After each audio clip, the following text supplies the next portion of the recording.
emotional. All of the sentencing hearings for this one have been. Anytime that mom talks, it's a tearjerker. Yep, she gave a victim impact.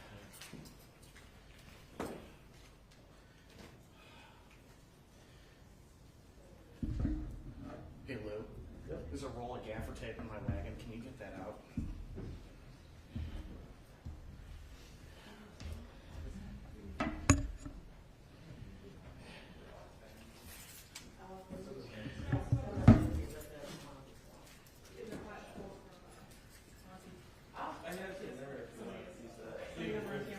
It's a big roll of gaffer tape. It should be in below. Thanks.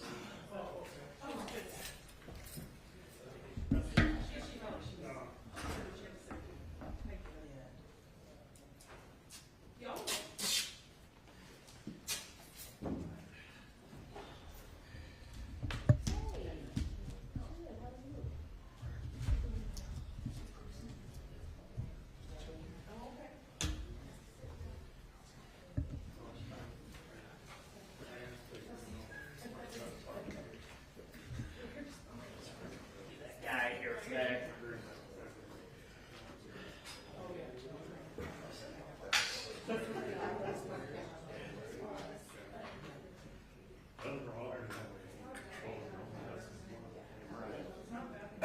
Check, check, check, check, check, check, check, check, check, check, check.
Mic check, 1, 2, 3, 4, 5, 6, 7, 8, 9, 10. Everybody got audio? Everybody good? You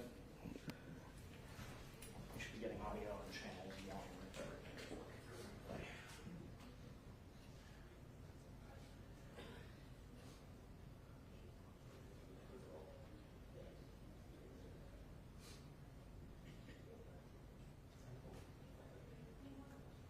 Time travel.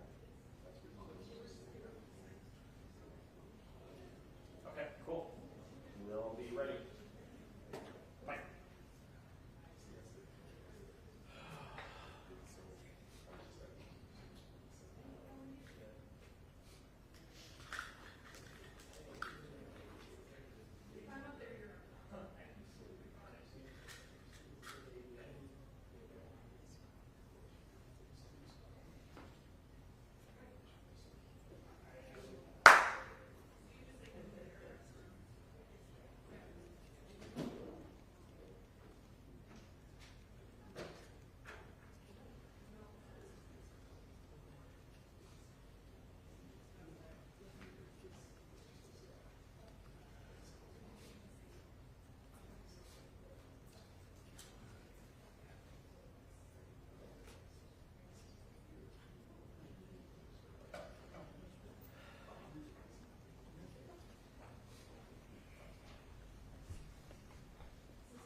Good morning. We are here to address today's guilty plea by Elsa Segura in her role in Monique Baugh's murder. I want to acknowledge how difficult having this case reopened by the Minnesota Supreme Court has been for the Baugh family. and I want to express my deepest condolences to all of you in the back there.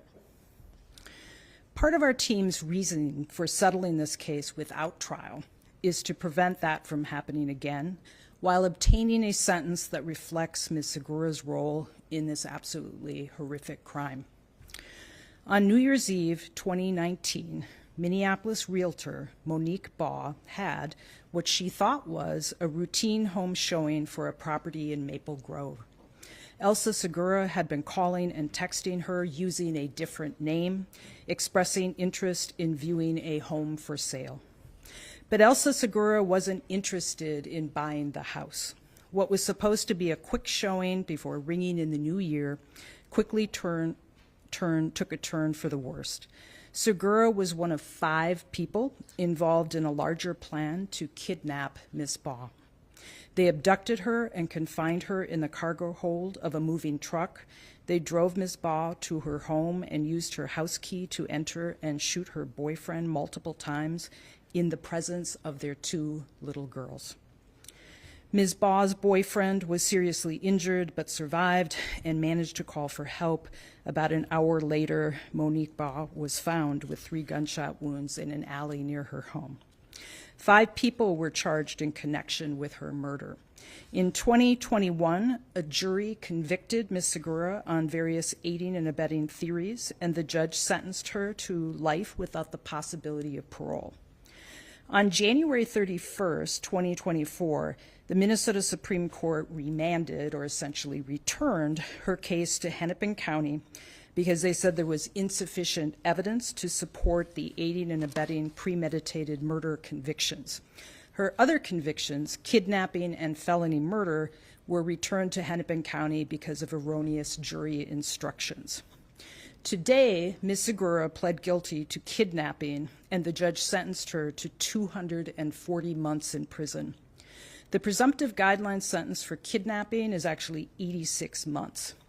The plea agreement called for an upward departure from state sentencing guidelines based upon the particular cruelty of the crime and the involvement of 3 or more perpetrators.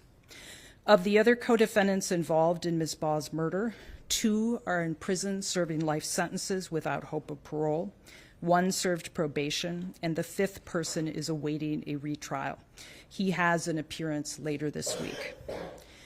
Ms. Baugh was a mother of 2 girls, ages 1 and 3 at the time. She loved to read stories to her children, and she had a special purple pillow she would lie on to read to them. Co-workers described Ms. Baugh as compassionate, driven, and someone who would do anything to protect and provide for her children. Monique Baugh had a bright future ahead of her.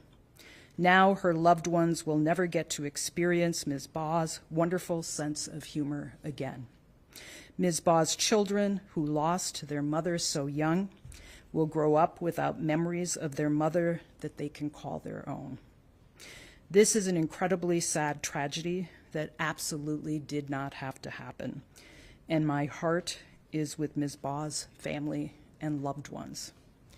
I do want to thank our trial team who have handled this case, Paige Starkey and Chris Filipski behind me. Paige was tried the original case, and I know has worked incredibly hard on this to make sure that justice is done. Questions?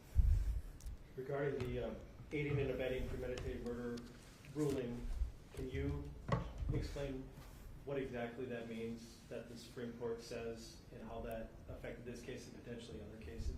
So generally, aiding and abetting requires that someone knows that the crime is going to be committed or should have known.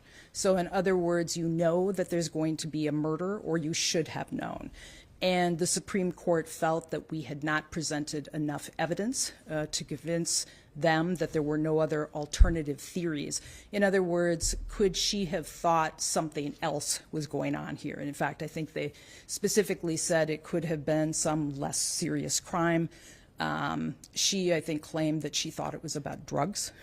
So essentially what the Supreme Court was saying is that there was not enough evidence to convince them that she knew her participation was going to lead to a murder or would aid and abet a murder.